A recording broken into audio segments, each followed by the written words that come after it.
and welcome to the Arts Deco Neighborhood Association, ADNA's second Mayoral Candidate Forum.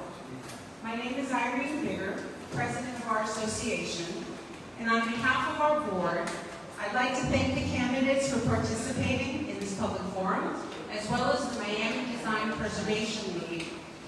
In particular, George Nereid's Interim Director and Mark Gordon for hosting us here at the Art Deco Welcome Center this evening.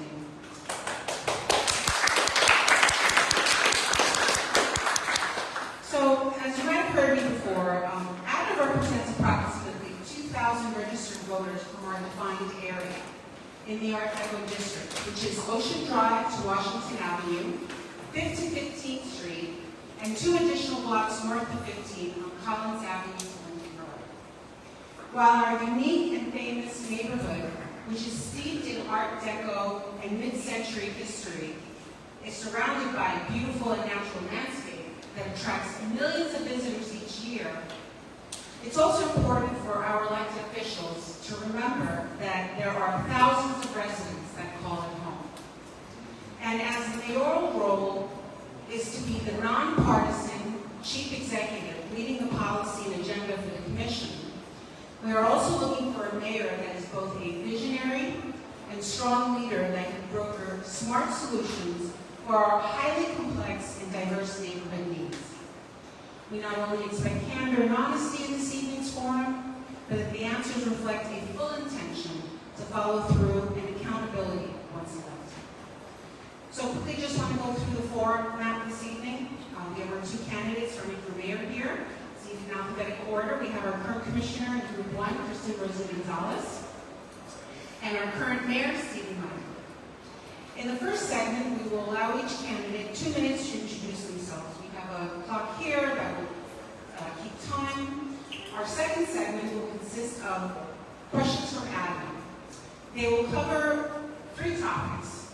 First is a visionary topic, the second is an economic plan, and then quality of life issues. Each topic will be given about 10 minutes, including 2 minutes for each candidate to respond to the question, as well as a 30-second rebuttal to their opponent. The third segment will allow for residents to ask questions, and the fourth segment will allow the candidates 2 minutes for closing remarks. And then we will also now announce the winner of the round. You can stick around till the end.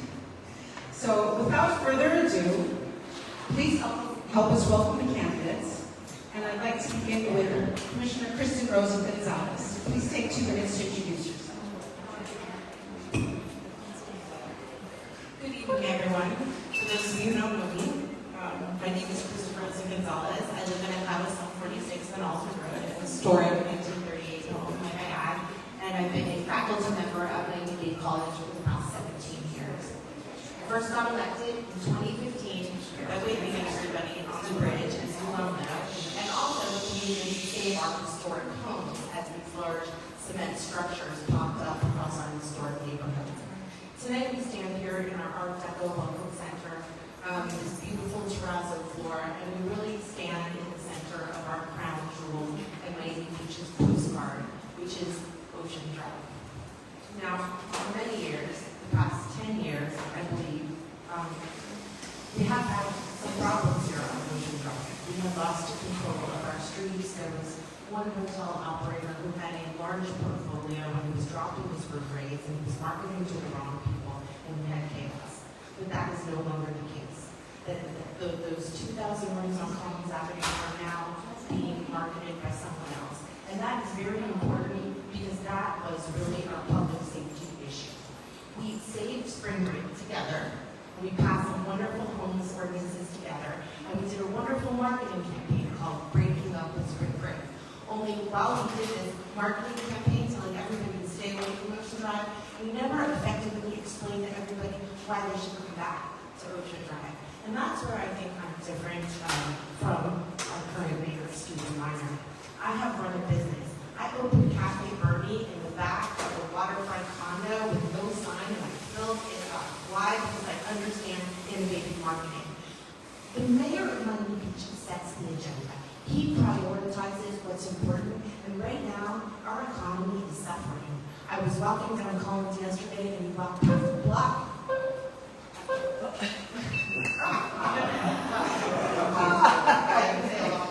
You will have an opportunity. Mayor, we're just going to share. We're going to share the mic. Good evening. It has been, first of all, it's been an honor of a lifetime to represent you as your mayor. I literally go to every neighborhood association meeting, certainly work closely with the ADNA. It's been an honor. So when I ran 2 years ago, I made certain priorities, and we have fulfilled those. So when I say that I'm going to try to do something, there's never any guarantees, but I've been successful in doing it. And I continue to say that I will do that the next 2 years. Spring break, major blight on our city, and this neighborhood specifically. I put in a 14-point legislative plan, which our commission adopted. I called the governor and got resources down here. 46 state troopers flew to Tallahassee, met with the heads of FDLE, Florida Department of Law Enforcement. We had never had officers, state troopers on the ground in advance of the issues beforehand. And our police department, together with them, implemented it to perfection. Crime is down citywide 19% this year. These are not statistics that I come up with. These are statistics reported to the FBI. Ocean Drive specifically this year, crime is down 27%. Our homeless numbers are some of the lowest ever recorded in the history of Miami Beach. It's twofold. One is that we offer millions, we spend millions to offer a lifeline to individuals, to give them help, but we also enforce our laws. You cannot sleep in the public, and those two in conjunction have helped tremendously. Our city is doing well. Yes, business-wise, there is definitely more to do, but our hotel room rate, #1 in the country, $321 a night. No other city has over 300. We're returning money to you. Our budget, we're returning $11 million surplus to you. You're going to get a check. We reduced our tax rate. But it's also arts and culture. You can see right there in our Lewis Park, there's a Art Deco 100-year history. That is an idea that came from me and orchestrated, obviously, with commissioner approval, and we were able to do that, and it's a beautiful arts and cultural display.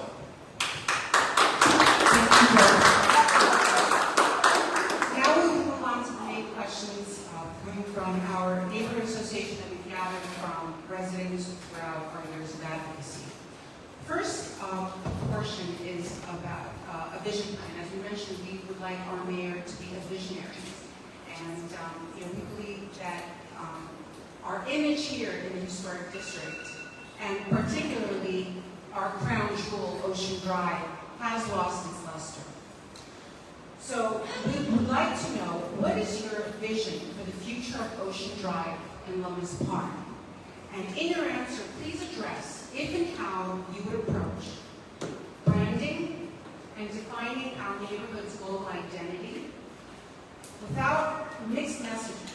Are we the MXC, are we a park crawl, are we a cultural district, are we the American Riviera? We really do want a clear vision from you. And in that, would you target market heritage tourism? We'll begin with Commissioner Rosa Gonzalez. People come to Miami Beach. How long do I have on this? 2 minutes. Start my timer. People come to Miami Beach because we have some of the most beautiful beaches in North America. And at a time when you travel around the United States, all you see are these unremarkable 3-star courtyard marathons. When you come to Miami Beach, you enter these beautiful, unique Art Deco hotels that are like no other place in the world. And I think, Irene, that is how we need to market ourselves. We have Bernard Ziskovich with this Ziskovich plan, and I was looking at it the other day, and it really is so very beautiful. I think that we've invested a lot of money in arts and culture. We've invested a lot of money in health and wellness, and I think it's just a question of getting out there who we are. In terms of vision, look at what happened when we started to paint buildings in the Art Deco Historic District with Barbara Hulanicki. Those buildings started to pop, we started to generate positive press, and we have so much as Miami Beach, but what we have right now is a retail corridor that is failing. You come here and we have no more nightlife. We have gotten control of our streets, but people come here on vacation. So we need to figure out how, they don't have to, they can exist together. We can have public safety and we can have nightlife, because why do people come here? Because they want to stay hotel, they want to go to the beach, they want to go out for a nice dinner, and after that they want to go out and dance and have some fun. That's what Miami Beach is. That's what our brand is. We can also be health and wellness at the same time. So we've made tremendous investments in our convention center. We still have $500 million on our convention center, so we can better program our convention center. We need some cutting-edge marketing campaigns. We need to really invest in our historic district.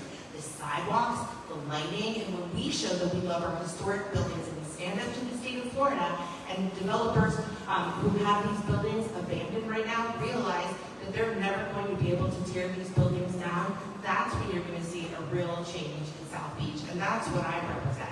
Historic preservation is solid economic policy, and so far we have not shown that. Under Stephen Weiner, there has been very little investment in the historic district, almost none. Thank you. Mayor?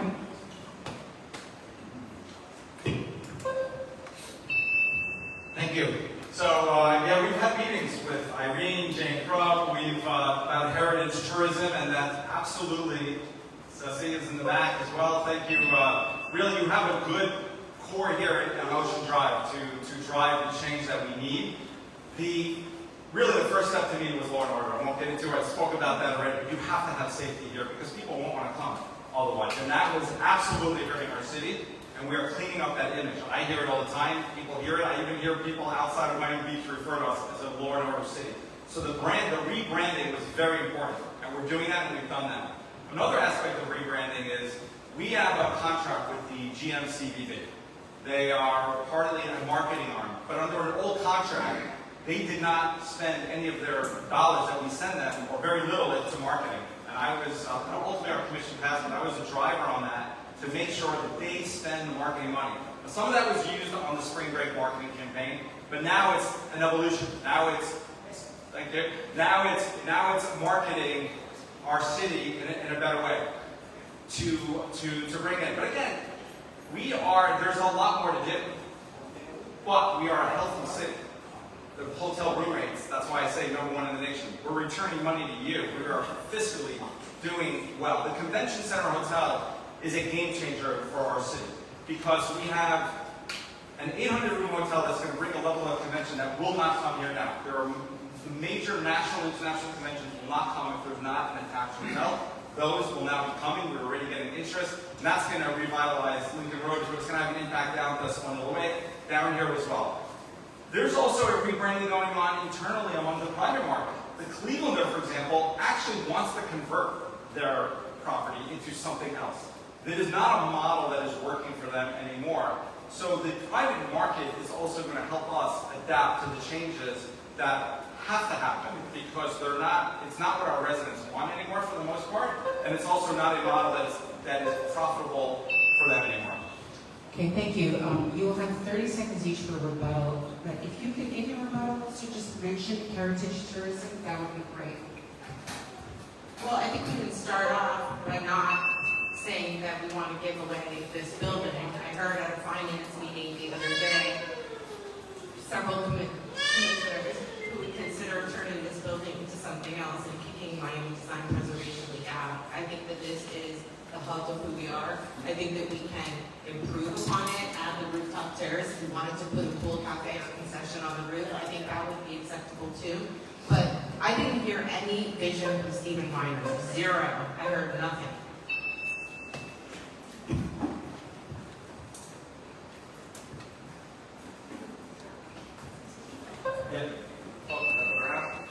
Yeah, I get that a lot. I get, as you probably see often, I get attacked by my colleagues, but I also don't hear a vision. I've actually implemented steps that have made concrete changes for our city. We have a GEO bond, for example, that is $439 million. You're seeing that money being infused into our city in a big way. The Convention Center Hotel, there's a lot happening. We just started a project on Lincoln Road, $30 million. We have new parks opening throughout our city. Thank you. And as far as the mic goes, yeah, you guys can talk about that. Sorry, it's a little tangled and confusing. So we're going to go on to our next topic. It's about economic and investment plans. Given the local economy, some might call it stagnant, some might call it depressed. especially in our district where there's been a decrease in resort taxes. Mayor, we'll start with you, but the question is for both of you. What is your plan? What is your plan to stimulate private investment from new resources, such as private sector funding, investors, new quality businesses, while fostering a balanced residential ecosystem? So first, stimulate private investment from new resources. And also, how do you create sustainable wealth with the existing resources we have to build long-term financial prosperity? So those. There's a couple of aspects to that. So, on the one hand, there's again, the private market is going to play a big role in this. So, for example, the Clevelander Hotel, which is now a club, has, for several years, they've made the overture to try to become a residential building. Now, whether that happens or not is going to be up to our commission, because they're going to want more height to do it. And that's going to be a decision you make. Generally, we don't want that, and I actually have legislation making it harder to build higher. I made it from a 5-7 vote to a 6-7 vote to make sure we don't have overdevelopment. But ultimately, that'll be your decision. So they started at 30 stories, and they went down. Now they're probably somewhere in the 13-story range. We'll see where they end up. To try to, that's the question that you'll have to answer for us. Is that something you'd rather to see residential along Ocean Drive as opposed to a club? The other issue is, again, cleaning up the reputation. And so, example, instead of in March, instead of having the chaos that we used to have in the last 2 years, we've cleaned that up. And many residents tell me they used to leave in the month of March, at least the 2 worst weekends of March. Now, residents stay. And instead, this March, we're going to have Waterpalooza. And we did have, that's one of the leading national fitness events where there's competition. So we had it last year, but not in the month of March. But this year, they feel confident to be able to come here. Future Proof, which is an investment conference that Commissioner Magazine, who's back there, brought here, is coming back in the month of March. So we've transformed in a major way this street, and that drives interest. And we have a headquarters coming down to our first public company headquarters here. So there is interest in driving here, to be here, and I believe a lot of that has to do with the safety that we've provided, and where you don't see homeless individuals literally along the street. And again, the spring break was a major. And I do agree that heritage is important, the heritage tourism. Thank you. How do we bring people back here? We make it easier for businesses to open. Right now, it is so difficult to open a business in Miami Beach. I had a woman come to me. She opened 2 pop-up stores. She opened 2 Majoricas, one on Lincoln Road and one in Aventura Mall. The one in Aventura Mall took 10 days to open. The one on Lincoln Road took 3 months to open. And not only that, it took her 6 months to get assigned. So we have a reputation worldwide, don't open a business in Miami Beach, and we need to change that. I have an item right now on the agenda to streamline our business opening process into 5 easy steps, literally copying the Aventura model. Another thing that we need to do is once again encourage music. Now that we have a tourist who's coming here who is, not a danger or threat and not taking over our streets, I would love to see some jazz clubs. I would love to see some piano bars. I think music is life, and so is art. And we make it so difficult for all of these businesses. Clubs are not all evil. It's what defines Miami Beach. Think Frank Sinatra. Think, that's who we are. We are an entertainment capital. We are a world-renowned city. And the fact that, the current mayor doesn't understand that is very frustrating to me. Everything to him is just one track, only law and order. And public safety is a priority, but we are so much more. Miami Beach is an iconic city, like Paris, London, New York. And we need an iconic ambassador who can show the world that Miami Beach, come on back. It is now safe. We're fun again. We have wellness. We have arts and culture. We have beautiful beaches. We have world-star restaurants. And we have failed at doing that. And that is what I'm going to dedicate myself to. And that is what is going to revive this historic district.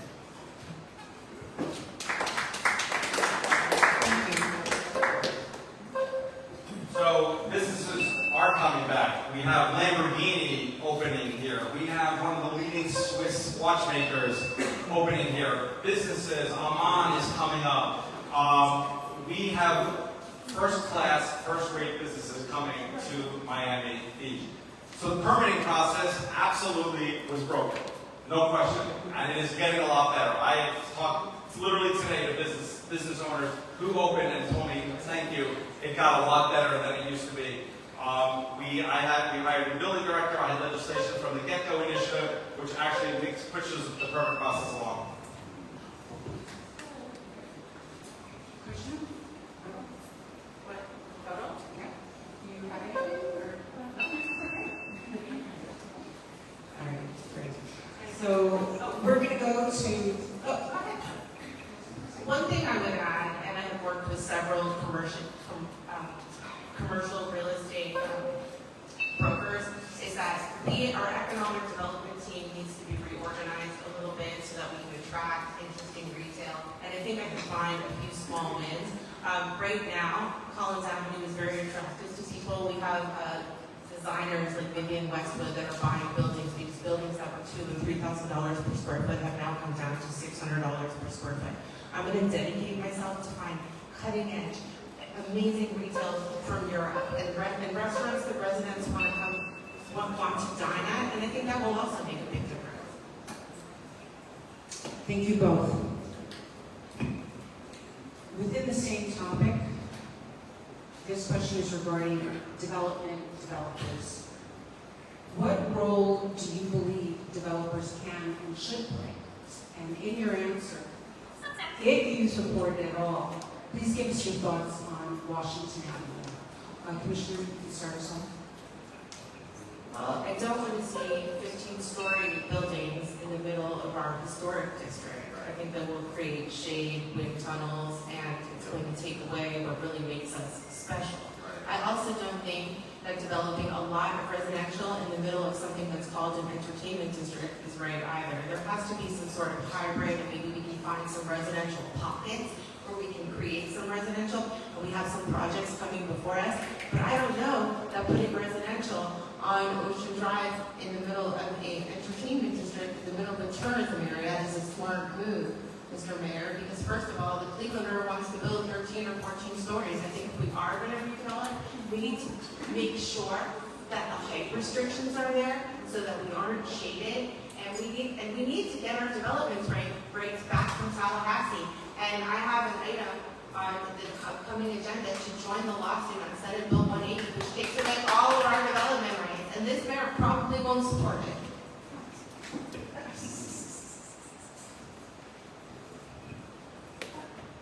Well, we have sunshine laws, so the commissioner would have no idea how I'm going to vote on it. But just to be clear on the Clevelander, I mentioned that because I like to be transparent and give you information. I am not a sponsor of that item.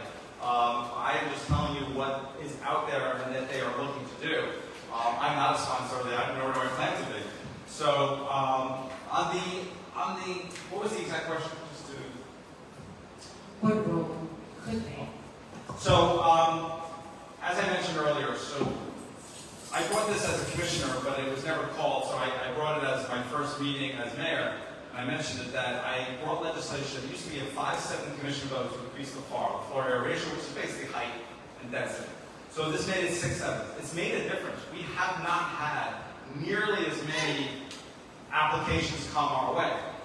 We did approve recently two projects, one the Noble in North Beach and one in the West Avenue, which got rid of the bikini hostel as part of that. So you're seeing, even those, as mayor, I push those to a separate meeting because my belief is that we should be discussing the issues that are important to you every day. Safety, cleanliness, dry streets, resiliency, infrastructure, those issues should be discussed at the commission meetings. So I push those off. So, and if you watch the commission meetings several years ago, they used to be sometimes half the meeting on these development projects. That does not happen anymore. So I think we've made great strides in doing that. As far as development, there is the Live Local, which we all know about, which the state has preempted us. This is their third try at it. The first two did not have an impact with us. This one, they keep getting stronger though. And it is risky, and it does put our Art Deco historical buildings in jeopardy. And we held a press conference, united as a commission, to say we do not agree with the preemption that puts our city in danger. We know best, as commissioners, what should be done. But we do have to deal with that at this point, and we are going to address it. Yes. Stephen Miner has never brought one item about historic preservation in his 2 years here. He has never mentioned our economy in his 2 years here. Right now, we are down $4 million in tourism taxes year over year for 2 straight years. This represents hundreds of millions of dollars in economic decline. And law and order is great, but you cannot pay for it if our economy fails. By the way, tourism, hotels, the ad valorem, it represents half of our budget.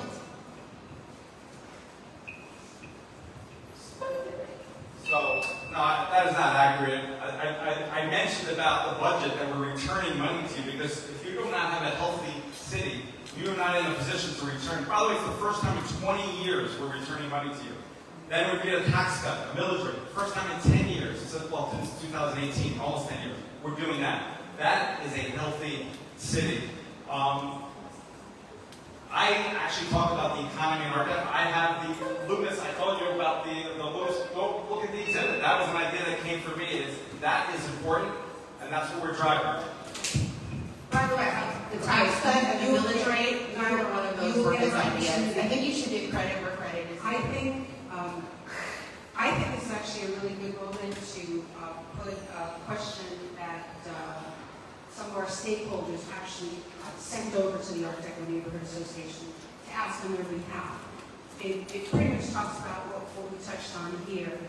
To drill it down further, and this is the question that I am asking on their behalf. The Ocean Drive Association represents the Art Deco Cultural District, which is a major cornerstone of Miami Beach's global brand and a driver of tourism. However, the district is experiencing a 20% economic downturn compared to last year. This trend highlights the urgent need for both infrastructure investment and economic development initiatives. As mayor, what specific policies would you implement to revitalize the district, support its hotels and restaurants, and ensure that the city permitted activations translate into measurable economic benefits for the businesses that sustain Miami Beach's cultural identity? And we will start with the mayor. I'm going to give you some time to get the package, come to the front.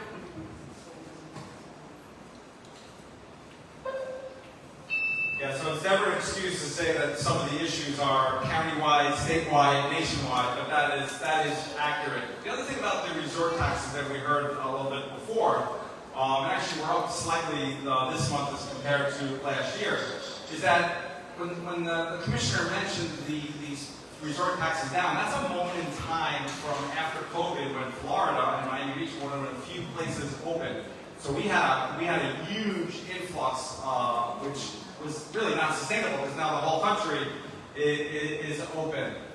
The private market is, for the most part, going to dictate what we do. Now we try to add, as government, as much as we can do. Talk about safety. I spearheaded an initiative, obviously along with our commission, to put lighting on the west side of Ocean Drive to beautify that. We have actually an issue with FPL right now that we're trying to address, that some of the power outages that we're having. And my office, myself, my deputy chief of staff, Blake Oban, literally is dealing with FPL on a daily basis to make these corrections. But the private market is going to drive a lot of that, and as a government, we have to make it possible for them to be able to do that. And that's why I mentioned to you some of the initiatives they want.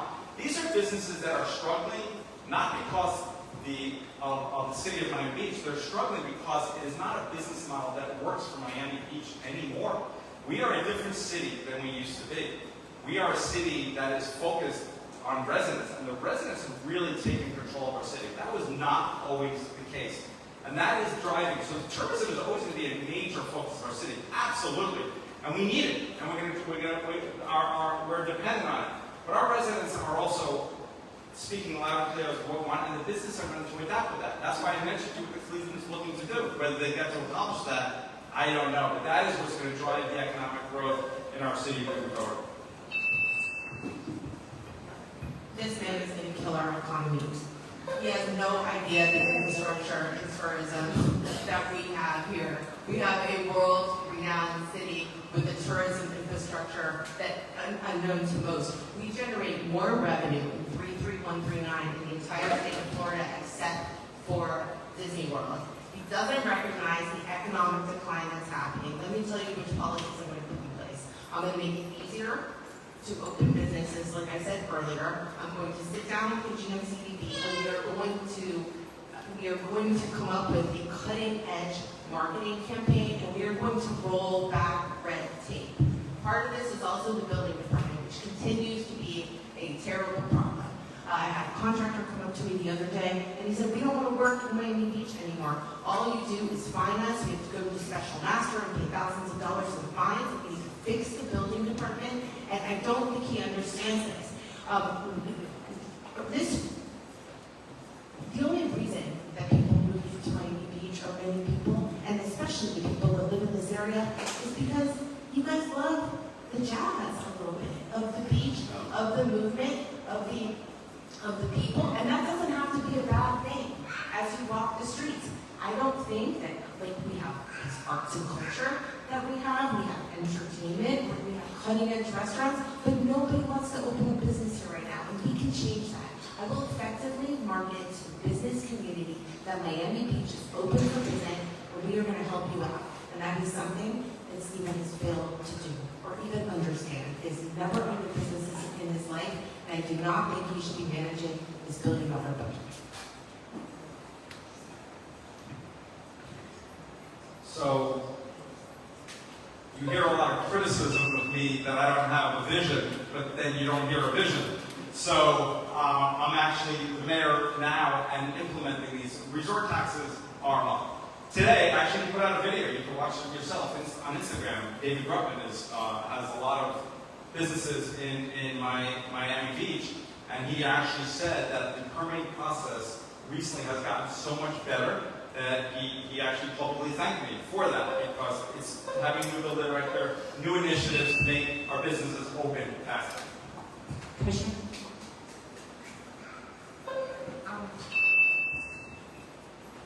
We have a huge economic decline. Like I said, and you just said, Ocean Drive is down 20% in our hotels are empty. They are empty. 20% is a huge decline. So I don't know why you're not admitting that we're having this decline. You're saying that everything is rosy. I was walking down Collins Avenue. Everything is shuttered. It's a problem. We see it. Don't you see business after business closed? Lincoln Road has lost its edge. How can we solve this problem if he doesn't even understand what we have on it? Thank you, Commissioner. So we are going to move on to the third section regarding quality of life. Quality of life is a top concern of our community, and 20% seems to be a theme around here, because what we've also, what the city has also shared is crime reduction. And the highlights show 40% decrease in auto thefts, 26 down in burglaries, homicides down 66%, thefts down 16. And if you look at some other articles, what the NPPD has been saying is that crime reduction and efforts such as Operation 4K were credited for a 20% reduction decline in reported crimes throughout South Beach, which is, of course, where our neighborhood is. So, having said all this, this question, our commissioner will start us off. Would you maintain the current law enforcement levels, which have decreased crime overall, as I mentioned? And how do you see the future management of Spring Break?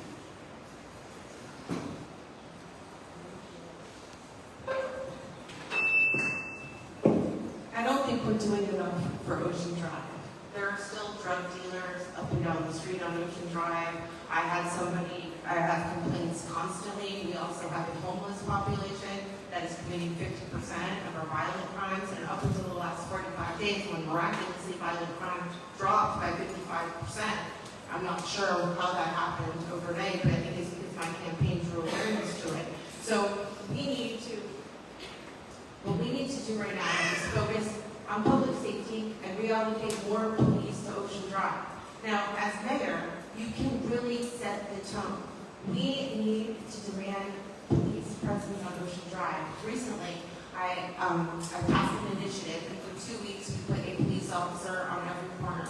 But the truth of the matter is, we need to be more accountable. I want to see an Ocean Drive where people feel safe. And right now, because of this homeless population that we have, a lot of people don't feel safe. And that's another reason why businesses don't want to open here, because the retailers are getting robbed and looted. And I even got chased in front of City Hall coming out of Lincoln Road by a crazed homeless person who was coming after me. So I think until we solve this problem, and I've been on the cutting edge of allocating our dollars to the Laney Center for Mental Health and Recovery. Now, we both sponsored the homeless camping ordinance, so we can arrest the homeless. But this municipal prosecution thing, even though he says the prosecution rate is perfect at 95%, it's at failure because we're arresting the homeless.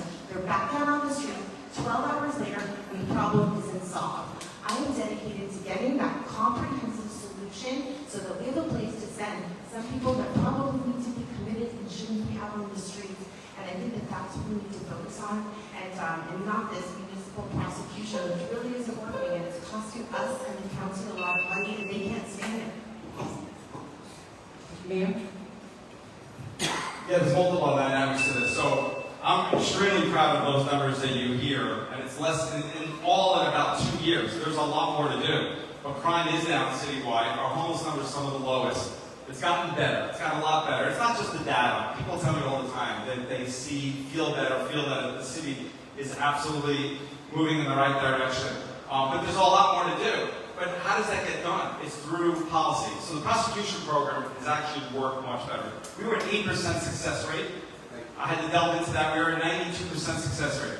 What that means is it's not perfect, because most of these homeless individuals or whoever's arrested, they do get released right away. But the difference is we see a lot of recidivists, but they come from other parts of the county. In Miami Beach, we used to have 7, 8, 9, 10 arrests in Miami Beach. We are not seeing that nearly as much, because they recognize they're going to be arrested here. So generally, if that happens, they're coming from other parts of the city. Well, what steps are we taking? I have an item right now that the city should start publicizing when judges release individuals too early. Now, you can make that decision. Judges are elected officials, elected as well. If you want to vote for that person, you can do it.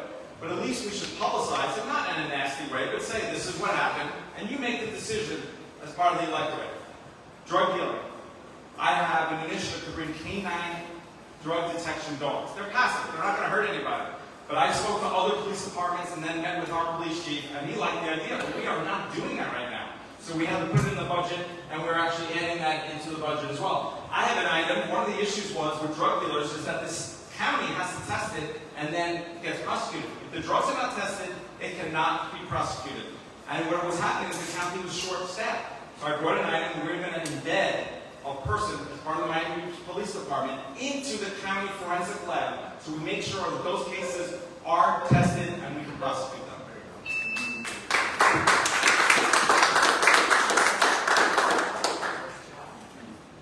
So for this next session, I'm going to combine the latter part of the previous question with a new question, and I'm going to give each of the candidates 2 minutes. I'd like for you to reiterate, and I apologize if I didn't catch it, would you continue with the current management of spring break? And this in particular is a question that a lot of us here have seen. It's losing our autonomy and our control in our neighborhood.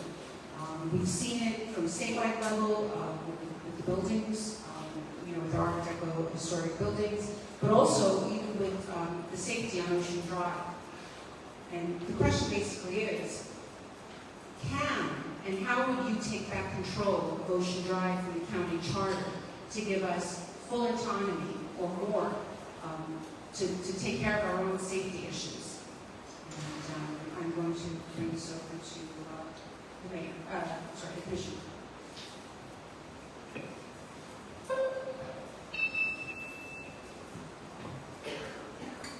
So right now, it's out of our hands at the county. But if you want the county to work with us, then you have to get along with the county. And I would tell you that the majority of members on the county commission right now would probably prefer to work with me than him. And that goes a long way. Relationships matter, even at the state level. I mean, this is a nonpartisan election, but I really do get along with everybody. That wasn't the case when I first started in politics. I didn't get along with most people, but now I can call any elected official around the county and even at the state, and I've learned that relationships matter. In terms of Ocean Drive, nobody really seems to like this configuration. Some people want it in the other direction, some people want pedestrianization, but I sat down with Bernard Siskovich, who has this plan, and I think there is a wonderful hybrid that can make everyone happy while protecting our Art Deco district, extending the park, and still having some means of access to the different hotels. Commissioner, just for your benefit and the mayor, if I wasn't clear, I guess the question really is relating to, I think we had an issue, we were trying to get speed bumps or speed signs, and we know that DOT has to do a traffic study analysis and then send it to the county and the state, that would, even for simple things like that affect our safety. Just wondering, how can we might not be able Well, to. it's about establishing a relationship with the secretary who controls this area. And actually, most recently, we untangled the project on 41st Street because that's a state road and it wasn't moving forward. And we have this money, and the longer we wait, the more expensive these projects get.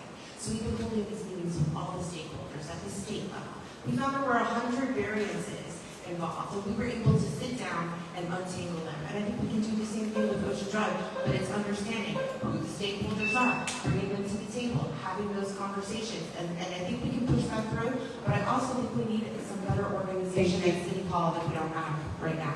Thank you. Ma'am?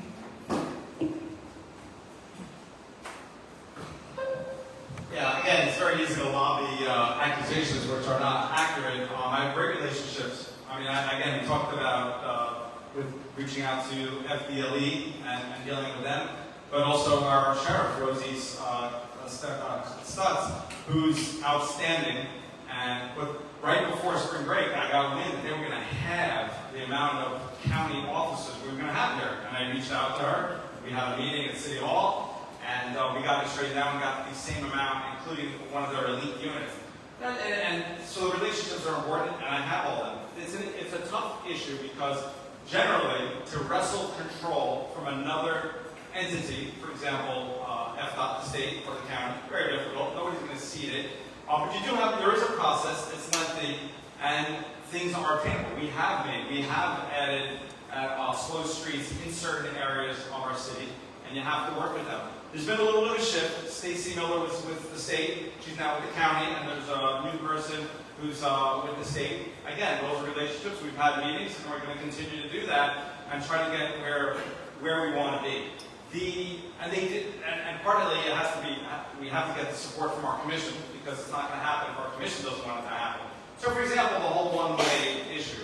We had literally a court order that because there was litigation with the Clevelander, and they were suing us about the one-way configuration, meaning they were saying there should be two ways of traffic, so we would have lost our bike lanes, we would have lost the pedestrianization of Ocean Drive, which I believe has been a major, major positive impact for Ocean Drive. Seeing people walking with strollers or rollerblading down the street or bicycles, I think is outstanding. And that's why, and I actually called, as mayor, a special meeting that we should discuss just this issue of the configuration to make sure that we maintain at least what we have and not go back to two-way traffic.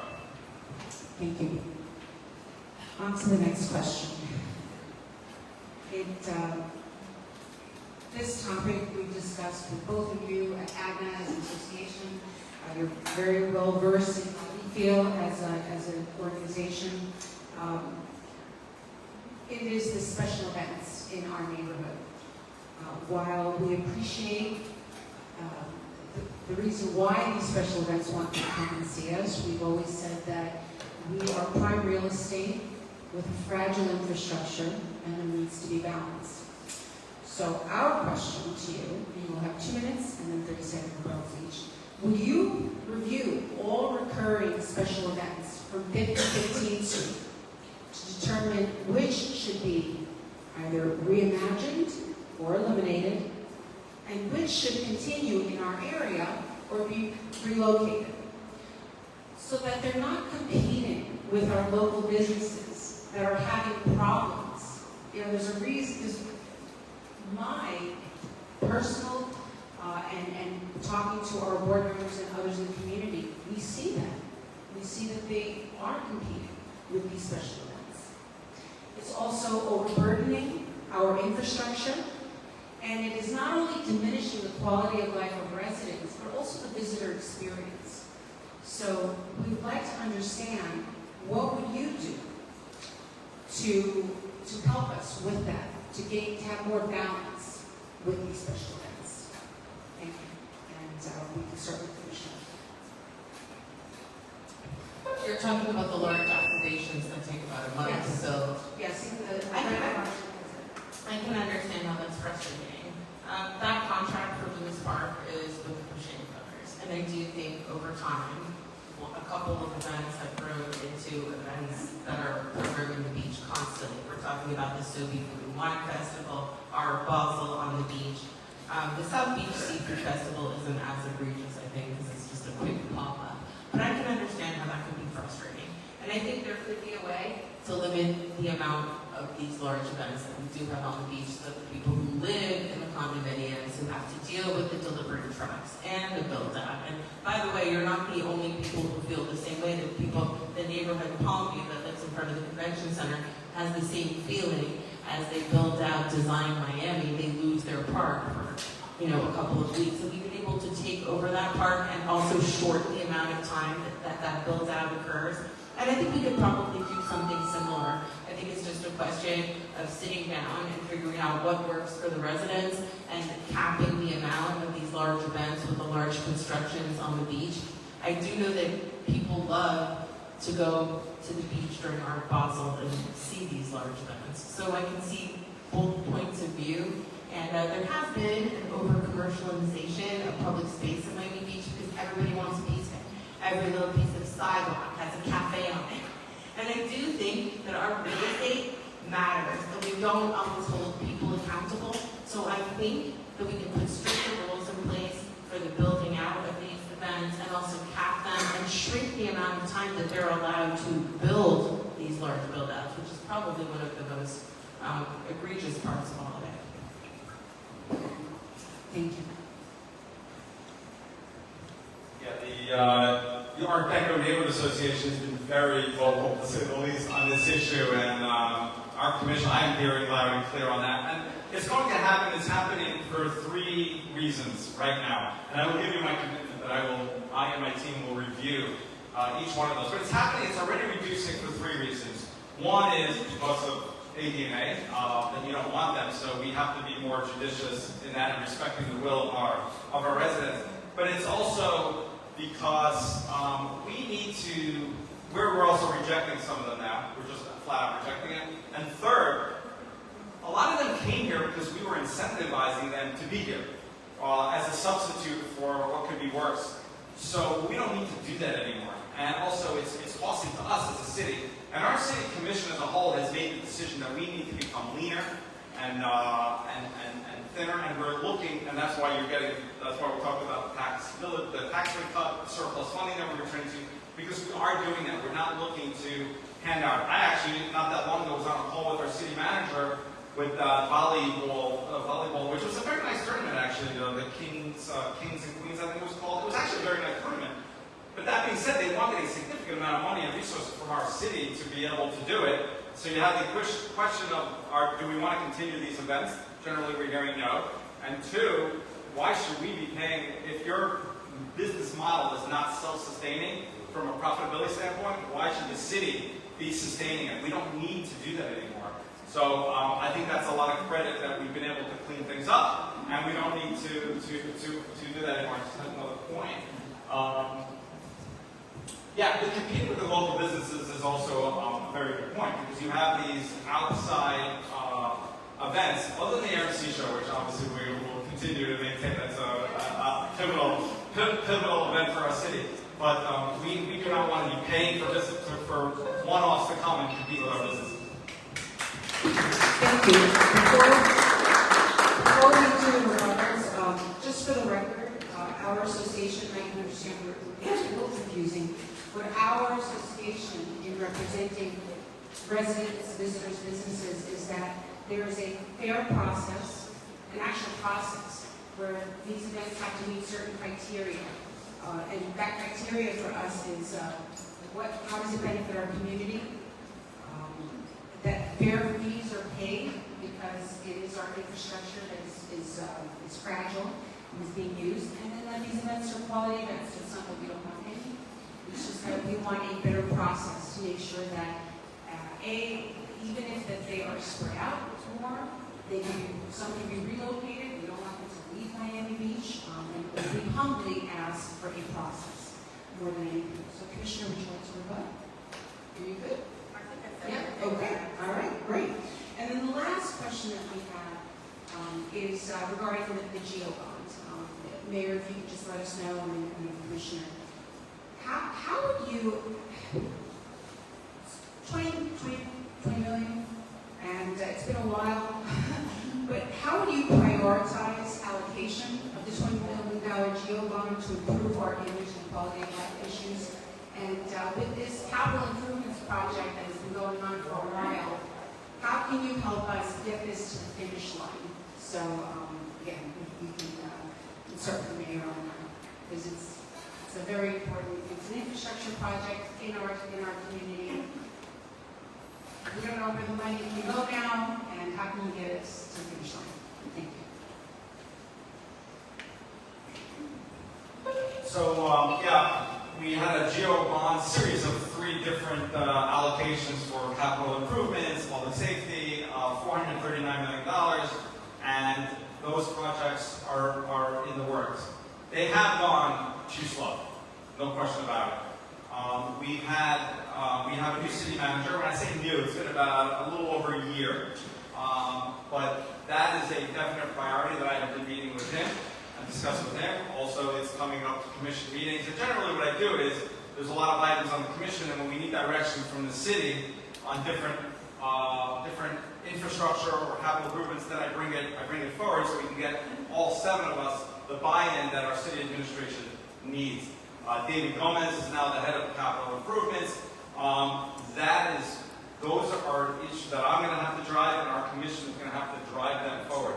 Some of the challenges is, over time, as we all know, inflation has taken a bite. So a lot of these projects were approved for X amount. We had a goal to do this, and now the cost is exponentially higher. Part of that is because it's taken so long to do the projects. The GEO bond passed about 6 years ago. I was actually on the GEO bond committee. I was appointed to be on that committee before I ran and was elected commissioner. So it's obviously working along with you as well, but you're seeing a lot of those infrastructure projects start for a long time, and it was disagreement among the commission. Many of those projects stayed dormant, whether it be West Avenue, there's one on 41st Street, the Venetian Causeway. Those projects just stalled. It's called a pause.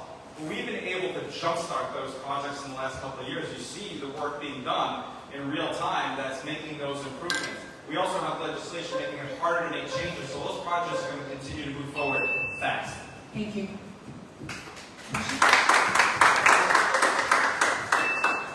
So in the GEO bond, we have $20 million for Ocean Drive, and we have about $5 million for Washington Avenue. And so far we have not used it, but we tried this year. We actually went, we found a designer, we found the right materials for the sidewalk, we found the lighting, and we came here and presented it, and the community said, no, we don't want it. So I sat down with Bernard Ziskovich, and we had a great conversation of how we were going to implement these dollars, because the $20 million from 2018 has lost 30 to 40% of its value because of tariffs and inflation and other in the current economic climate. But so I think we can get some small wins. I sat down with Bernard. We decided that we were going to focus possibly putting under construction 9th to 11th Street, which is where we have some of the drug dealing and some of the big problems. And maybe once we transform one area by making one of the streets one way and the other, we could really do something special for Ocean Drive. And once we do that part, we could probably get funding elsewhere.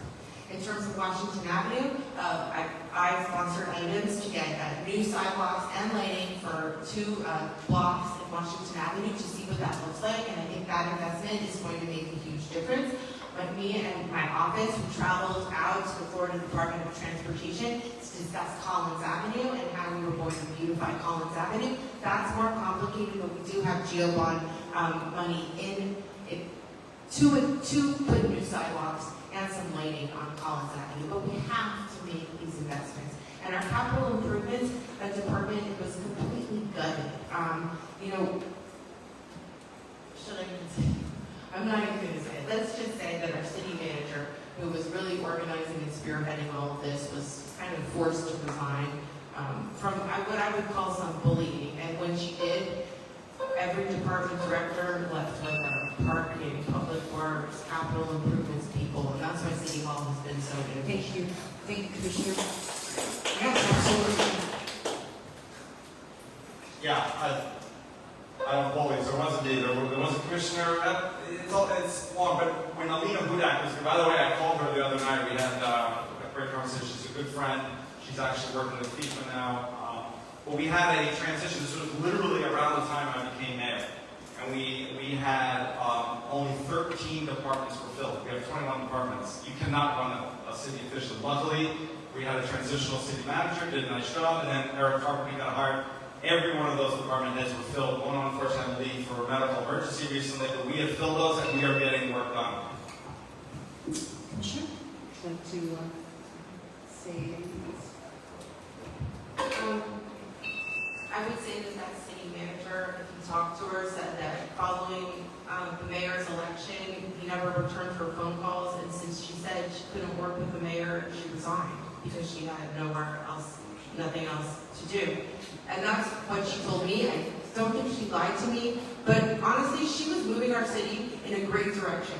She was really spearheading solving spring break, and she presented us with a spring break plan and then had to resign 2 months later, and that's just not right. I like Eric Carpenter, and I'll work with Eric Carpenter, but we really gutted City Hall, and it's taken us 2 years to get people back into City Hall, but a lot of our departments are struggling. And by the way, we didn't get an economic... I'll let the mayor just respond. It's just that way. Just one of those parts, and then we'll move on. So I will actually quote, the commissioner was talking about Alina Hudak. I called her last week because the commissioner made this same argument that I never returned a call and talked to her. And I told this, Alina, guess what is being said? She was laughing. She said, Mayor, I spoke to you 3 times a day. I spoke to you more than any other elected official. You know what I was thinking of doing? I was actually thinking of calling her and putting it on speaker tonight to show you how false that is. I didn't do that gimmick. I met with her literally weekly. These are public records. There were multiple people in these meetings. I had a great relationship with her. She's doing great. She's still a good friend. Okay, Mayor. And then I'm just saying, did you have one other thought, not on that topic that you wanted to how could I make that up? She resigned. Forced to resign. She loved Miami Beach. She's doing a great job here. Okay, to be continued. All right, great. So at this point, I'd like to open up the floor. Thank you both for answering our questions. Really appreciate it. I'd like to open up the floor to residents here based on some of the questions we asked and some of the answers that were given. Does anybody have any questions, any follow-up questions? I have so many. Come on up. So hi, my name is Tatiana. I live on 10th and Jefferson, and I actually really like a lot of your points.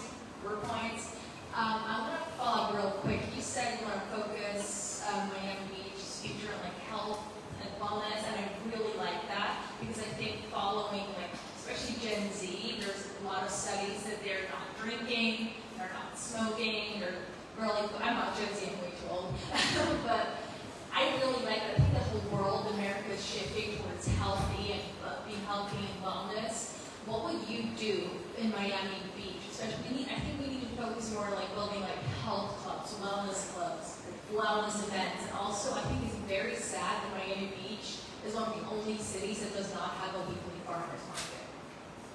Thank you. Thank you. We will start with the Commissioner. Well, we actually have a bi-weekly French market that's taking place now. Yes, in South Point, and I sponsored that. And I was actually going to go to Sunset Harbor because we were there the other day and think about putting a farmer's market there on the water. Half of the year it's very, very hot, so it's very difficult. But I do see a vision where maybe we could pitch some sort of a beautiful tent and then have the vendors come under the tent so that they have shade. Possible, and that is true, and that's one of our problems. The convention center is empty, and that is our economic engine. Remind me of what we were talking about again. She got me off track. Health and wellness. We have made significant investments in health and wellness. We are bringing in High Rocks during the month of March. We are bringing in something called Wadlapalooza that supposedly filled 40,000 hotel rooms in the month of March. All of Sunset Harbor is health and wellness. So we are definitely attracting businesses, a lot of gyms, a lot of hustle. But you don't really see it here in the entertainment district. And I think that we could, potentially. And when we do this plan to have some residential, someplace on Washington, I think that would be the natural evolution of this plan. But I'm committed, and I will put a farmer's market.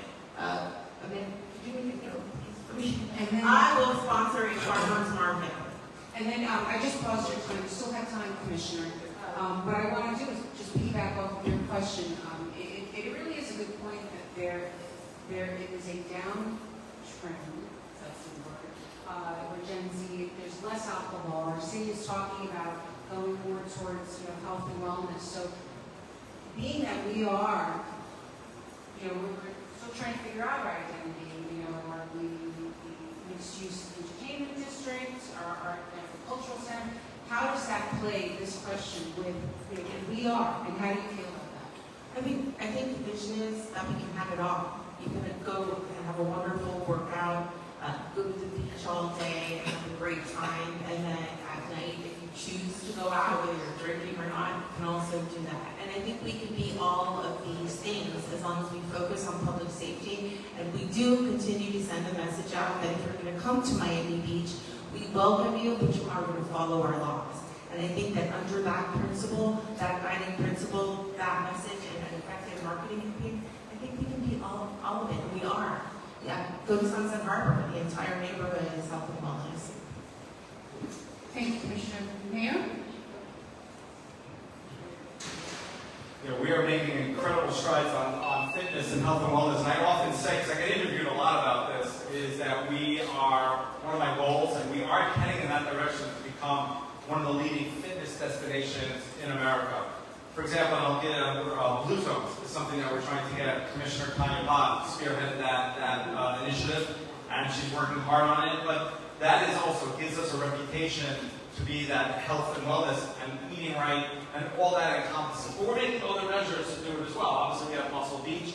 We're adding pickleball courts, for example, in multiple parts of our city to enhance that. We have the Dell courts. Actually, Commissioner Magazine is here. That's an initiative he brought. We're looking to put them on rooftops of garages that are underutilized to be able to expand the health and wellness there as well. As you heard the Commissioner mention, I mentioned earlier, the Wadapalooza, again, one of the leading fitness competitions. It's a great event. I hope you got to see it last year. I went. It was fabulous. Some of the commissioners even competed, and they're coming in the month of March as well.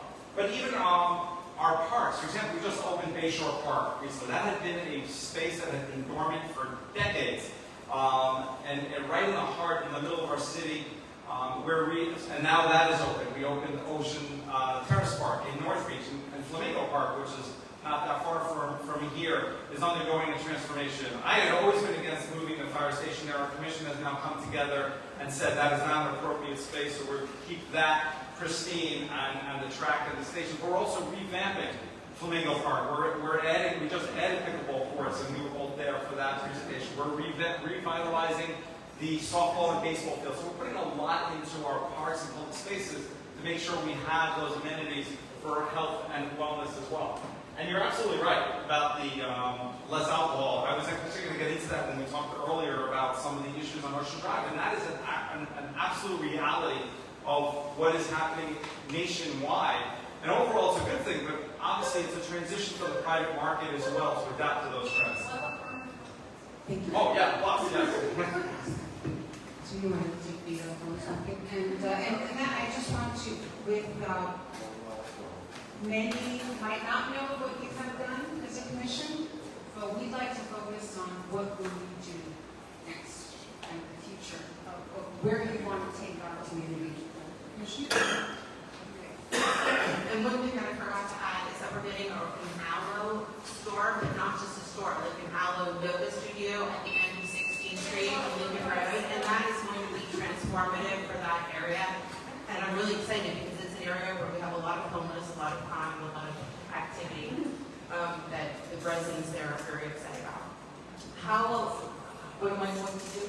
Right now, there's no place to go shopping. Everything's closed. We need to fix that. That, in my mind, as I walk this area in your neighborhood, is the biggest problem. And we need to send the message, you're not going to get shoplifted anymore. We have this under control. We're going to put police on Lincoln Road because we don't have enough police on Lincoln Road, and we have this homeless population that you see.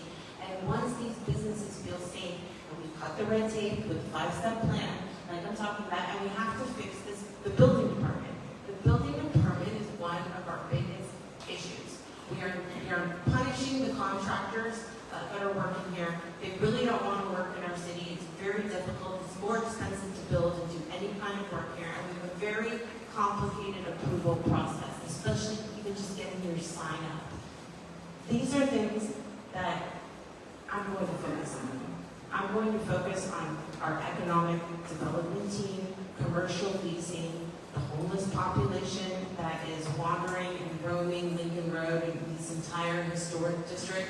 And I imagine a place where residents are going to come back to Ocean Drive. One final thing is that some of our sidewalk cafes do not have the best ratings, and we all know that. Tourists and residents that go there alike, they get asked if they want the big drink, the small drink, and they get ripped off. And I think our sidewalk cafes are very valuable real estate. Some of them have not paid their fees and we haven't taken action, but I think moving forward, putting our foot down and saying you're going to respect us and it's a privilege to have a sidewalk cafe is also important. Mayor, final thoughts? Yeah, so Irene mentions about things that we've done in the past or we're working on and what would you do in the future. But the reason why I think you're hearing both of us talk about what we've done, what I've done, specifically that obviously I focus on, is because those changes drive what you're going to see. And I see it because I meet with businesses all the time that are looking to open up here in Miami Beach because of the improvements we're making. And there are steps. We talked about the safety. I mean, again, you tell me how you feel, but please feel free to tell me afterwards. But we are going in the right direction, and the data all shows that. I mean, we both have jobs. I'm an attorney because it's considered part-time, but it's anything but part-time, being an elected official. But we do have jobs, and I work on Lincoln Road, and I've seen the improvement. There used to be a lot of homeless people. I'm not saying it's perfect, and there's more work to do, but it's gotten a lot better. And I hear that all the time from individuals. The permitting process. We hired a new building director. I had the legislation from the get-go to make sure we streamline the process. We had a committee that we formed of experts in the field to give us best practices. We hired a consultant, Moran Consulting, to formulate that into a report, and we are implementing those strategies. And again, I gave you a real-life example of David Crocker, but there are others. It is not, we have a ways to go, but we have made significant strides. And I hear businesses and residents tell me that we have improved the process. But this is all done in the last couple of years. Another idea I actually have brought to waive sidewalk fees for certain areas of our city that I believe businesses were struggling and weren't utilizing the outdoor space because it's expensive and they didn't want to take a chance and fail. So give them a lifeline and say, hey, we'll do this pilot program, let's see how it goes. We also, as a commission, and this was Commissioner Fernandez's idea, to waive mobility fees, which actually is going to help our business as well. Thank you. Anybody else? Yes, I didn't mention this earlier, but I didn't understand clearly. I was wondering what you guys' opinion was on the proposed 16-story building at Drexel and Washington, 16th and Washington, on the issue of overdevelopment and its size, on the issue that it's spot zoning, and also on the issue that it's market rate housing that we've already seen in Collins Park didn't work. It was much too high for Miami residents. Mayor.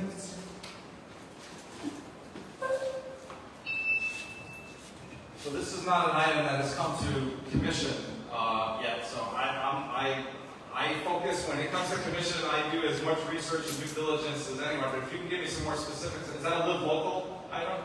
No, it's not really local. It went for the planning board about a CUP for 16 stories. They were reportedly waiting until a new plan passed for Washington Avenue. And when the plan did not pass, they decided to go it as spot zoning. It passed the planning board last week. I can get you papers on that though. Yeah, and obviously when it comes before commission, I will do all the due diligence. I can tell you, so I'm not, as you can see, and I'll admit I'm not an expert on that project, but I have been very steadfast in not approving unconditionally these FAR increases. You have spoken loud and clear that you do not want that to continue. That's why I wrote the legislation to make it harder to pass those, and that's why you've also seen many less of these come before us as a commission. So I'm going to hold steadfast on that. I've been consistent on that. We've really only had in 2 years. We used to have them all the time. We've only had two, like I said, the Dover and the West Avenue, two major those height and density increases. So, but I think it should be heard together anyway. Now, whether it passes or not, I don't know. But Commissioner David Suarez has an item looking at potentially upzoning Washington Avenue with residential. So that is a component. I think they should all be heard together and not piecemeal. And that item is going to be heard after the election. So that's coming up anyway, and ultimately we'll make a decision. Remember, any commissioner can bring any item at any time. So sometimes, I'll get somebody call me, Mayor, why are you bringing this? I'm like, I didn't bring the item. It's like a commissioner has the right to bring an item, and together as a body, collectively, we will vote on it. But I think one of the things you've seen, and I'm very proud of, is we are a very resident-focused commission. I've been told by residents who've lived here for decades that we are the most resident-focused commission. And that's credit to you. You vote, and you vote who's going to be your mayor and commissioners. And you've seen that, and you've seen the changes that we are making for your quality of life. Thank you, Mayor.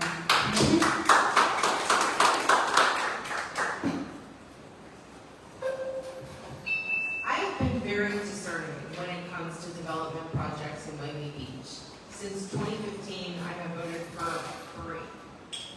Unlike my opponent, who has never ever voted against a single development project that has been proposed, whether it's micro units, putting the Miami Beach Marina on the ballot, putting the Lincoln Road parking lots on the ballot. I think that's one of the things that differentiates us the most. I believe in our historic district. I believe in preservation. And I don't want to say no to everything, but height in the center of the city in our historic district is a little scary to me if it's not in context. So you look at properties like the Betsy, who have adapted and built and done a wonderful job within the historic context, and they look great. So we just need to sit down with these developers and say, look, we can move forward and build some projects, but 16 stories seems a little high, because once you open that gateway, we're going to have 16-story buildings everywhere. And I don't think we have the infrastructure. I don't think we have the room for traffic. And everybody tells me we don't need parking. These buildings aren't going to cause traffic. That is absolutely not true, because everybody Ubers everything and Amazons everything to their house. And I don't know exactly what the plan is going to look like, but I don't want egregious height across across the center of our city. And even as I see our convention center hotel going up, it makes me feel sad because City Hall used to have this view of the beautiful profile of all the historic hotels. And as that tower goes up, we're going to be cast in shadow. And one of the most beautiful things about Miami Beach is that in the center of the city, you can see against this cobalt blue sky, these beautiful white historic Art Deco hotels. We don't want to lose that. Thank you. Thank you both. Yeah, just, so that is not accurate that I voted in favor of every one off the top of my head is the Byron Carlisle that came up several years ago. I voted no to that. So that is not accurate. I do agree, traffic infrastructure. There's reasons why we can't keep moving high. But I have to mention, I don't like to go negative. I got to point out 5 Park, which is the tallest building in our city by far. The commissioner approved that, voted yes to that. I was not on the commission, so I didn't have a vote. But the commissioner voted yes to that, which is having a big impact because Live Local says you look at the height of a building, of the highest building within a mile. So now the developers are able to use 5 Park against us because of Live Local. Would you like to respond? Okay. Next question is coming from this gentleman right Yes, here. I'm a local business owner for the last 20 years here on Ocean Drive.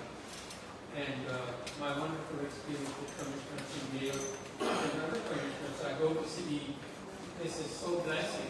They are so close to you and they give you more than you go and ask. So it's a blessed city to be close to the mayors and commissioners, and that blessing I get the moment I go. What subject I'm giving here today? Today is our Christmas festival, they call it Diwali, also the prayers. Diwali is Indian light festival. It's like a Christmas, but today is the Diwali festival. Now, today, and what I want to say that number one thing in 20 years I have seen is outpouring love of the visitors. They are heavenly. Nobody tells us, nobody talks. These visitors are heaven. One day I left a compliment book and once I said, And talk to the microphone so they can hear you. Very close, closer. So we have so loving, Much closer. we have so loving tourists in this town. I just put a book to write a compliment, and every tourist showed the love and beauty and heavenly love in the compliment book. So what is happening? This city, we need to put banners, we need to put sculptures, we need to put beautiful things, peace and love. So they see on Ocean Drive, they see on Washington Avenue. They have love and they are welcome. We don't show that they are welcoming love. There is so much immense love. If I leave this place, one thing I miss is the tourists who gave me all love. They came for 3 minutes, they give so much love, and we gave them love back. So love has And to the come. question? The question is, love has to come in city. Put a loving banner, put a loving sculpture, complaining. To take these complaints at home, you have to receive with love. So bring the love to the city. So what I do differently, I put a Buddha's sculpture in front of my business for 15 years. And everybody comes and appreciates Buddha's sculpture. I put other religious signs at my place, Jewish, my standard left, and Indian, and they love it. And then I leave the meditation on from 10 a.m. to 10 a.m. to low sacrifice. Just rub the microphone. Yeah, play a mother. Just rub the I microphone. think what I'm going to do, and we appreciate you saying, I'm just going to summarize it and say, how can we as a city, I guess, show, love, I guess, our appreciation, in what forms can we do that? I know that we've asked for a branding and marketing that basically showcases our heritage tourism. Other commissioners in the past brought up sculptures in the park. I guess, how can we show appreciation for those that come and visit and can appreciate? I'll add one thing. We have the exhibit that shows the 100-year celebration of Art Deco history. But what can we add to that? And I'm going to give each of you a minute to respond.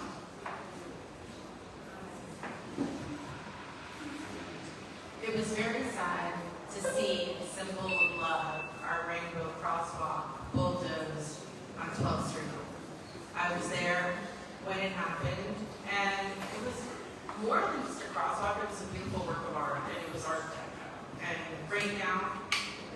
city divided.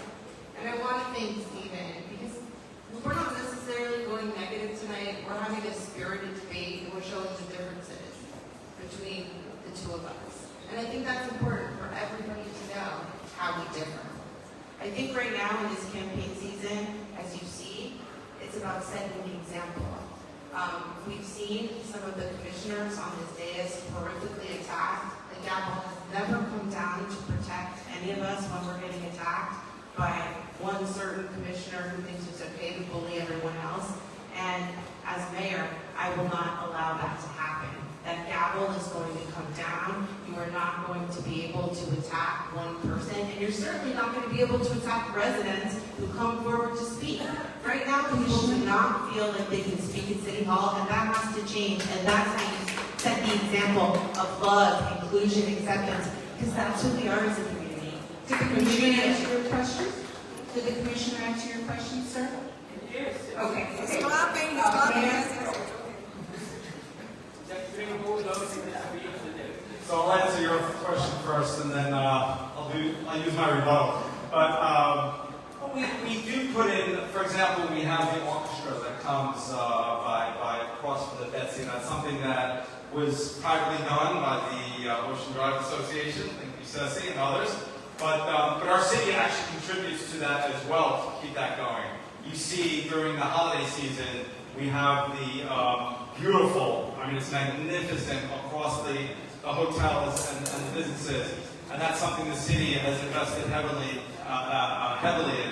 So you see the city putting in the resources to do that, but there's more we can do. Sculptures are beautiful. As far as the rebuttal, I mean, you see the emails, and I get attacked by my colleague here all the time. And you see, I don't respond in time. It's rich coming that I am the one. Actually, if you watch our meetings, I have controlled them because there were PowerPoints and things that would be said about all the commissioners, and I shut down. Thank so you, we Mayor. can keep our city civil. I think we're going to move on. Does anybody have any questions? I was thinking about something that was mentioned. 10 seconds.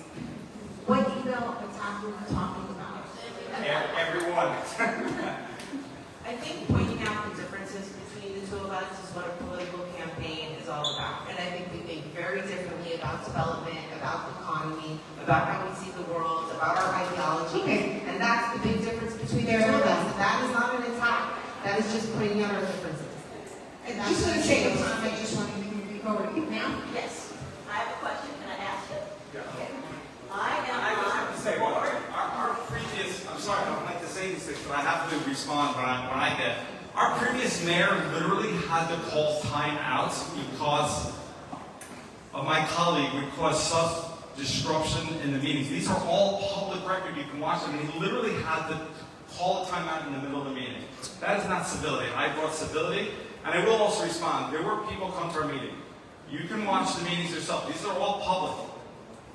I let everyone speak. When you say things that are hateful, that are, I would say do this against any group. I don't care if it's against racism, against black people, against the LGBTQ community, or against Jewish people in Israel. In this case, because of the issues going on, it was about Israel. There were people who were promoting and saying positive things about Nazis and Hitler. No, I am not going to condone that in a commission meeting. And I'm proud of the fact that I said that. We appreciate that, Mayor. Just one last comment from the Commissioner, and we'll go to the next question. I've seen Daniel be attacked and you do nothing about it. I've seen residents, Jewish residents, the descendants of Holocaust survivors who never mentioned the word Nazis ever, and just advocated for something that you didn't believe in, which was a two-state solution, that hopefully moving forward now we will have. I've been in Israel many times. My father was one of the biggest investors in Israel since the time I was 3 years old. And I want to be a mayor that listens and represents everyone. And a lot of times people say stuff that we don't want to hear, but you can't scream at them. You can't shut it down. You have to listen to comments because we live in a democracy. We have freedom of speech. We have the right to protest. And, you know, if it is not hate speech and it's the expression of opinion, this is something we've lost. Yes, and I have to say, as somebody that watches the commission meetings, I think overall, everyone in that day tries their best, and it's only natural that you might have differences of opinion, but I think overall, I have to say,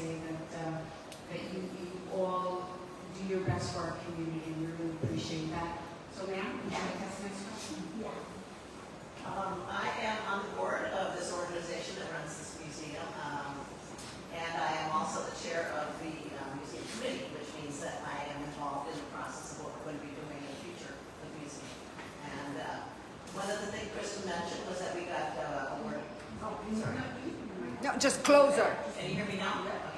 We got awarded the money from the GEO bond, I think it's over $1 million, and we were going to build something on the roof, but we're not anymore. We're going to build a building alongside this, and it's going to be our new, we're doing lecture, our new lecture hall, sorry. Sometimes the words just escape. We're going to have a new lecture hall. This space right here is going to become our museum. That space over there is going to be our rotating exhibitions. We are really invested in this operation. We are now hiring a new person to be our director. We're really excited. And suddenly we become pawns in a political battle at City Hall. Would you both commit to keeping the doors open for us here in this space, not kick us out, renew our lease? And I mean, there's some nonprofits in the city that are getting 10-year leases. We would like to have it. Is that possible? So that we can continue to offer lecture series and tours of the city and all the things that we offer to and yes, the money you invest in us brings back millions of dollars, in terms of return. So, can I get a commitment from both of you that we're going to keep the doors open for Miami Sun Preservation League in this space? Do you have one commitment question that the Welcome Center can remain, and I would like it to stay in the public domain. I do not want to lease it out to any other entity for right now, because I know that people come here, I've gone on the Art Deco tours myself, I've seen how many people come to these tours and how much they like it, and frankly, with the new executive director, I attended an event here a couple of weeks ago, and it was really wonderful, and I think that this place could be monetized, and maybe if you monetize it more by having more events here at the Welcome Center, more weddings, more catering events. The commissioners right now who think that this is not a great partnership could possibly potentially see some revenue as you grow and So is that a yes? someone thinks yes, for sure. Mayor? Yeah, this issue came up maybe in a different context several years ago when I was a commissioner, and I held steadfast in supporting this building and NDPL, and I don't see why I would change course on that. Now, to your question, I think you were asking that today. There was a discussion at the Finance and Budget Committee meeting, which I usually watch, but we're in the middle of campaigning, so I did not see it yet. But and our chair of the committee is right there. So I don't know what is being proposed, but that being said, I do believe this is a gem for our city, and it adds tremendous value to our city, being a public site, and I would like to see it stay in that type of form. Next resident? There was a contradiction, so I wanted some clarification. Commissioner, you mentioned at this meeting that crime is not down, and you were very concerned about some crazy person chasing you down the street, and so you felt that it wasn't so safe. Yet, at the last meeting, which I was personally there and heard you, you said that if you were elected mayor, you would not need any security because you would feel totally safe. And you kind of contradicted anyone who has detail, and you said, well, I don't need it. Nobody's going to be bothering me. Well, this is Stephen Miner's mom. Let's give her a round of applause. And the truth is, the mayor has spent probably at least $500,000 on personal security. He will tell you that it was for other diplomatic missions, but he has had high visibility security. He's been flanked. He's been running around in fancy cars, and that's really not our tradition here as mayor. Hundreds of thousands of dollars in security to protect him. I don't need security like he does. I've always been in Miami Beach without security. I don't think anything's going to change when I become mayor. And I would like to if you don't need security, then why would I need security? It's been a little ridiculous, especially the entourage. At one point, he explained to my 6 people walking into a room. That is not who we are. We have spent a lot of money on this. And I don't need that. So you Wait said a that. minute. So, I actually wish my mom had not asked that question. Parents are very passionate. They are great parents. You are beautiful, beautiful parents. But to answer that, first of all, that is not accurate at all. The number 500,000. I've never seen that number. I've never heard that number, and I can assure you that is not an accurate number at all. I don't know where it comes from, and I'd like to see some of those. But So the way the city even does it is that there's certain dignitaries come here, and the police will provide security. They don't even break it down. So I've been told that they couldn't even tell me how much I spent. Happens to be, if you see any mayor from anywhere else, Mayor Suarez from the Miami, the county mayor, they go in detail everywhere they go. I do not. I literally walk around our city almost all the time, and you do not. I actually have people say to me, Mayor, I'm surprised they don't have detail with you. I go to the city because I want you to have the protection, not me. So this is not accurate. But I'll just finish off by saying our police chief has sent me emails, and I can show them to you, saying, Mayor, I implore you, I am telling you for your own safety, you need to use it more.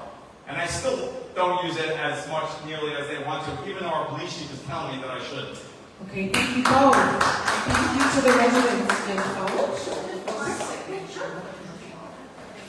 Just one quick question. I, as a resident, I'm sure if you follow residents, a lot of fellow residents, I am dreading Art Basel, not because I don't like it, it's a great event, but it's because I live on the beach and the traffic is insane.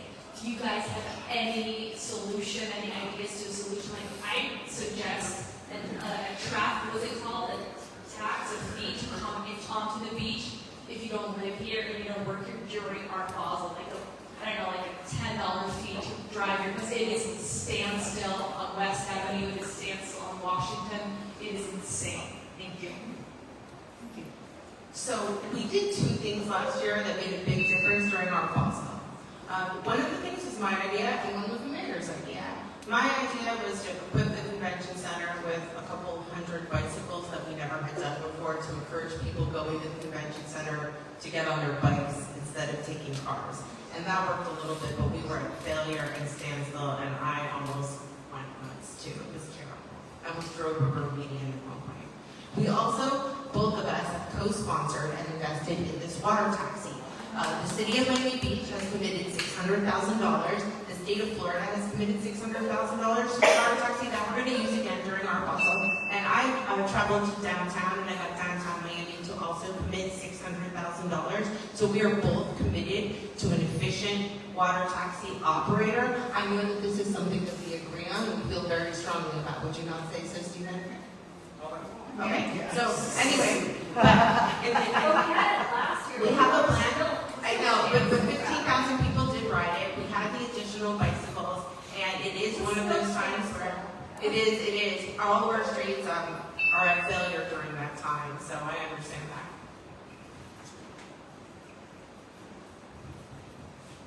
So Art Basel is in the convention center.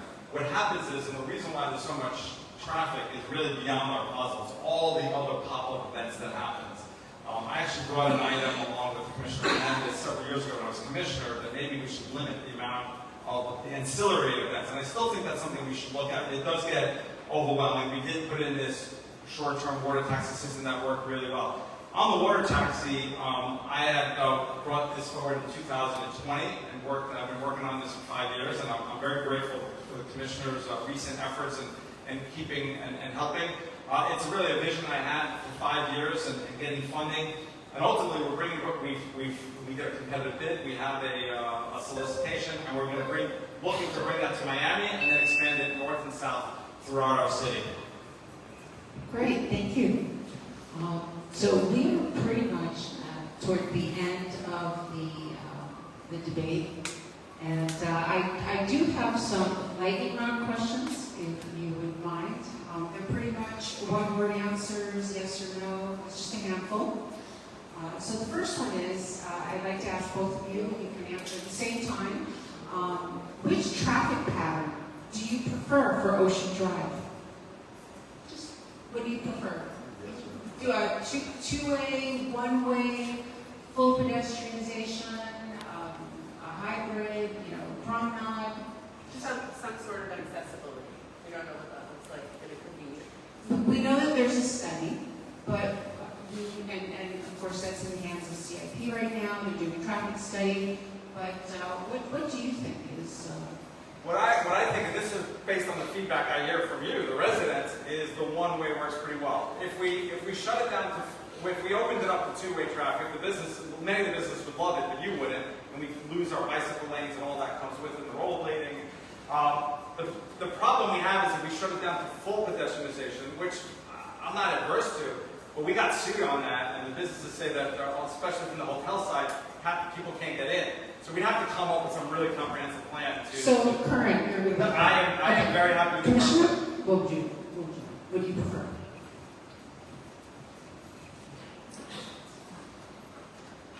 We need accessibility to the businesses. At the same time, every single resident I've ever spoken to says we want pedestrianization. So there has to be a hybrid for both. And I think that part of this scopage plan actually addresses this, because what it does have is a beautiful kind of winding road through this extended park. I think I would like to see what happens when we sit down and look at a reimagining of 9 to 11. What would you... So, I'm still not coaching. Right now, it's in the hands of the courts. But I think that the one way for right now is working, but I think people want it to go in the other direction, because right now it causes more traffic because you have to go all the way up Collins and then snake around to go back Just down. wanted to get your thoughts on that. So if you were elected, as we mentioned, you are, policy is driven by you, the agenda. What would be your top commission agenda item for the first commission meeting after the election? Mayor, you first.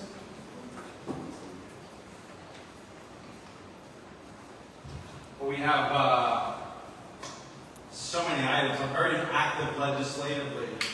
I think the number one would be, I'm going to be quite frank, I'm always going to put safety first, and I have a number of items related that I kind of discussed some of them, so I'm always going to prioritize that. But I'm going to answer it halfway.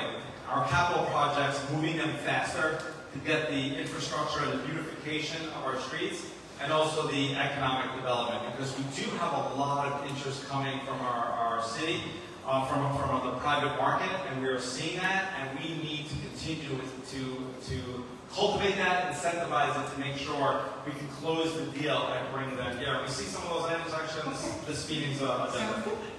Commissioner?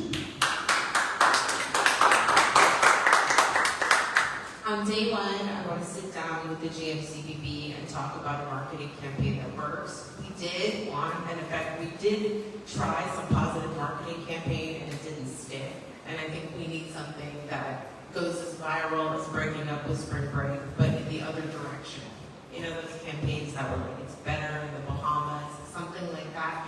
We need a campaign that really moves Miami Beach forward. We are in a recession right now. Some people might call it a depression when you see numbers like down 20% on Ocean Drive. And I think that's the most important thing, because we are going to have budget issues moving forward if this trend continues, especially because we know that we're probably going to see a decline in property values next year. Hopefully we won't, but if we have more economic decline, we're going to have to cut services. Okay. So that's why marketing is so important. So the next question, you don't need the microphone, it's just one word. It's out of curiosity. So when you look at our beautiful Lomas Park, when you see it, do you consider, when you see the grass and the trees and the space, do you consider it empty space or open space? Open.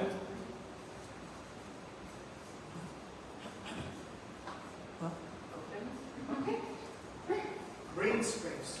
Not necessarily a trick question, but it really just says a lot. Yeah. So open space for both of you. Thank you.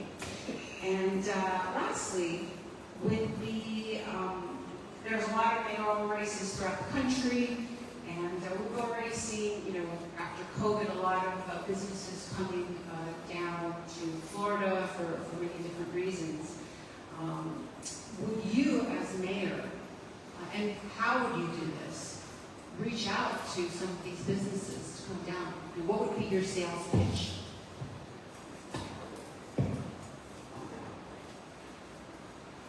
Yeah, luckily we are selling ourselves. We have had a rebranding of Miami Beach in the last couple of years. It's not just public safety, that's a big part of it. It's arts and culture, it's health and wellness. You're hearing all those issues tonight. Oh, so repeat? Yeah.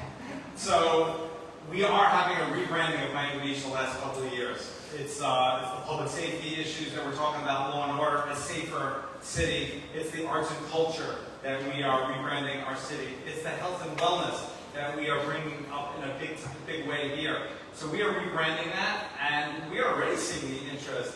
Miami Beach has always had a big name, but it is one of the leading cities. We had a conference here last year of leading CEOs, and they were saying they're looking to open up satellite offices in different parts of the world.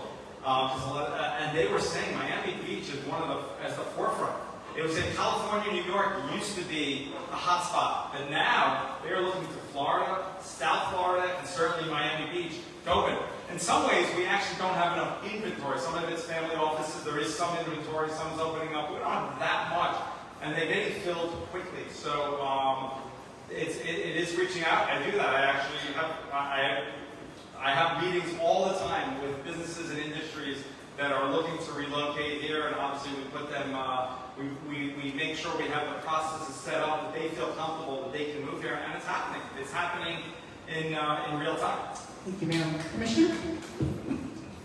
Before your debate tonight, I was speaking to Tatiana outside, and she said that when she mentions Miami Beach to her friends in Europe and around the world, they say, "Ooh, I don't want to go there," because they've seen all the negative publicity during spring break. So I do not think that we've had an effective marketing campaign. We need two different marketing campaigns. One B2B campaign and a company that's going to attract retail, and one business-to-consumer campaign that is going to attract tourists. And I think that understanding what we need is very important for the mayor of Miami Beach. You really want to elect somebody who understands what the needs are in order to create the image that we want to project to the world, because I don't think that we have correctly done that. Yeah, just a quick. I meet with these businesses, so I know what they say, and I hear what they say. There's definitely a transformation. Yeah, spring break was a major impediment.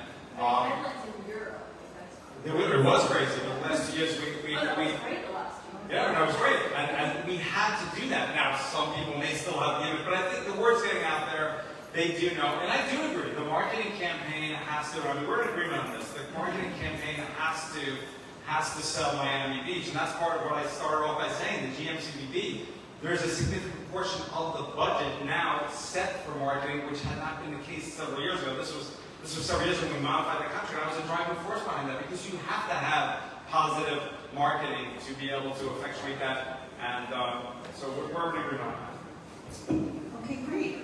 Thanks again. So now we're at the point where we are going to allow each of our candidates 2 minutes for closing remarks. And I just want to thank you again for being here today. We really appreciate it. It's very important that we get your thoughts about our neighborhood.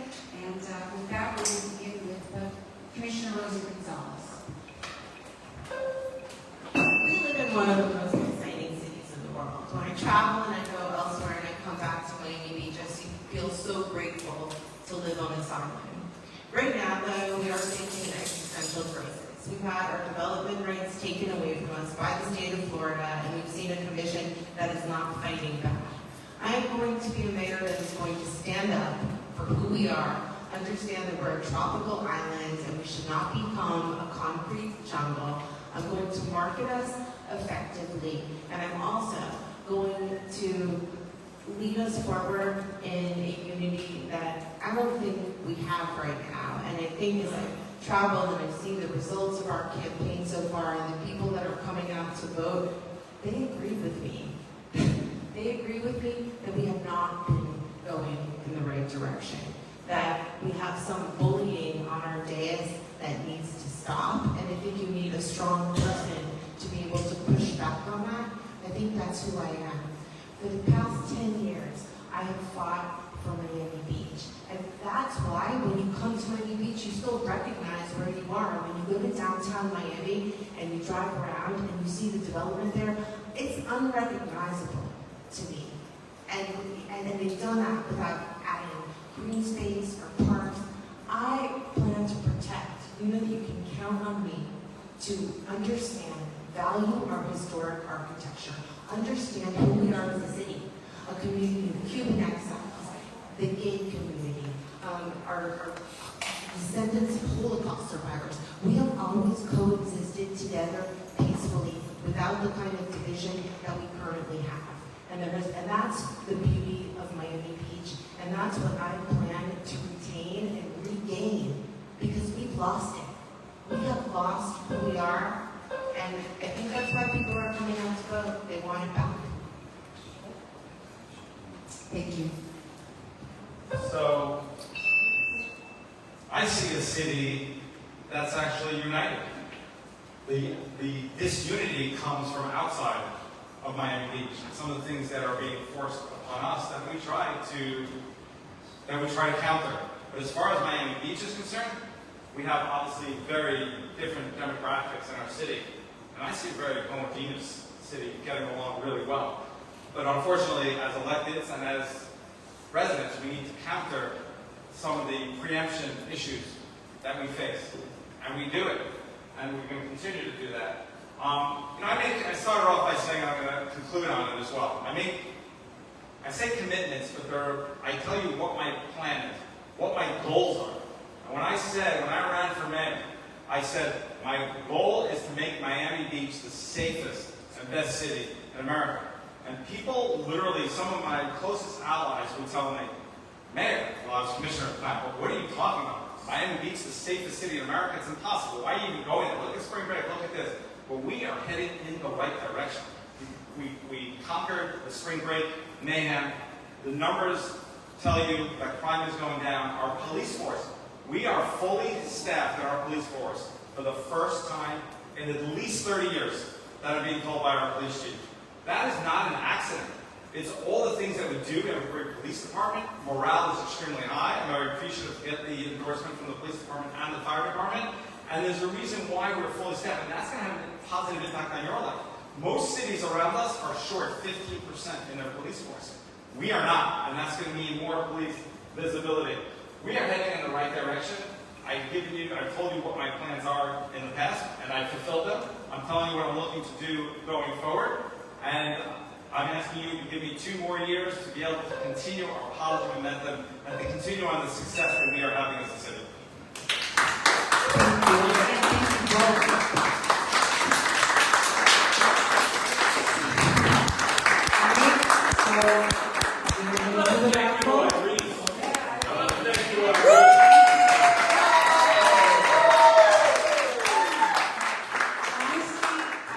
Good one, Commissioner. Good one. I think we are very lucky living here in Miami Beach, and we do have people that care about our community. We just need to continue to be engaged and keep riding this ship. So thank you again. But hold on. All right. So, oh my goodness. So the winner of the raffle is Miss Valerie Mayoral. Oh, yay! Rigged! I deserve it. Yay! All right. So let me finish over here. The Art Deco Center. Come visit them.